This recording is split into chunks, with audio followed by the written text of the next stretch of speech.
Comme vous le savez, depuis 2018, nous organisons des manœuvres nationales tous les 2 ans. Après Saloum 2018, Falémé 2020, Ferlo 2022, aujourd'hui, l'état-major général des armées, en relation avec les autres forces de défense et de sécurité, a bien voulu organiser Saloum 2024. L'objectif de cette manœuvre, comme pour toutes les autres manœuvres d'ailleurs, c'est pour tout d'abord tester les capacités de nos forces de défense et de sécurité. Leurs capacités en termes d'équipement, pour les évaluer plus tard, mais aussi mettre en œuvre leur concept d'emploi, leur doctrine d'emploi, les règles d'engagement, pour les évaluer aussi. Et enfin aussi profiter des opérations qui sont menées pour se familiariser avec le terrain. Ce qui est un élément extrêmement important parce que cela permet, le jour qu'il y aura une crise, qu'on sache comment manœuvrer. Donc dominer le terrain, comme on dit. Et également, cette manœuvre est une opportunité pour les forces de défense et de sécurité de pouvoir mener des activités au profit des populations.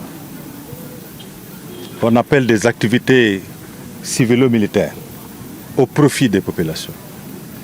Cette année, nous avons à Sokone un hôpital de campagne, un hôpital militaire de campagne qui fonctionne depuis plusieurs jours et qui nous a permis de consulter et de soigner plus d'un millier de populations, plus exactement 1307 personnes.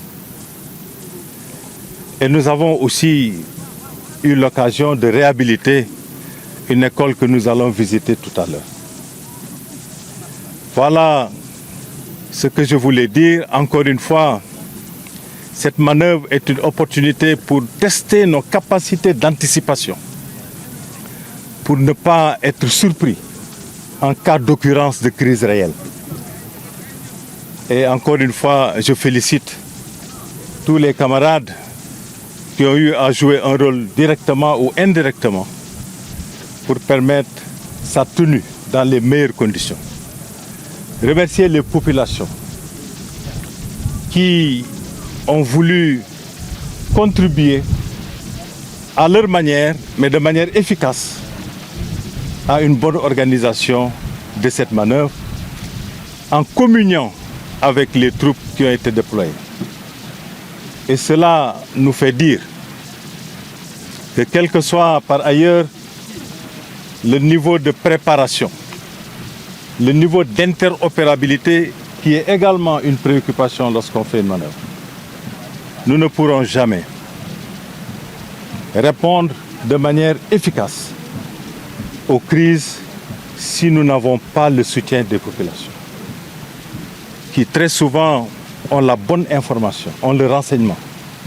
Mais si vous n'avez pas les bonnes relations, elles ne vont pas partager ces renseignements avec vous. Donc il faut toujours investir dans la mise en place de relations de confiance entre les forces de défense et de sécurité et les populations pour pouvoir réagir de manière efficace aux crises auxquelles nous sommes confrontés.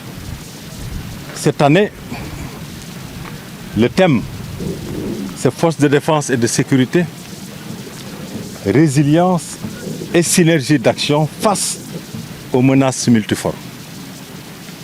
Cela veut dire donc que nous sommes conscients d'un besoin de résilience dans la durée, mais aussi d'un besoin de travailler sans relâche à créer les mécanismes dont on a besoin pour renforcer le travail d'équipe qui est attendu des différentes composantes des forces de défense et de sécurité.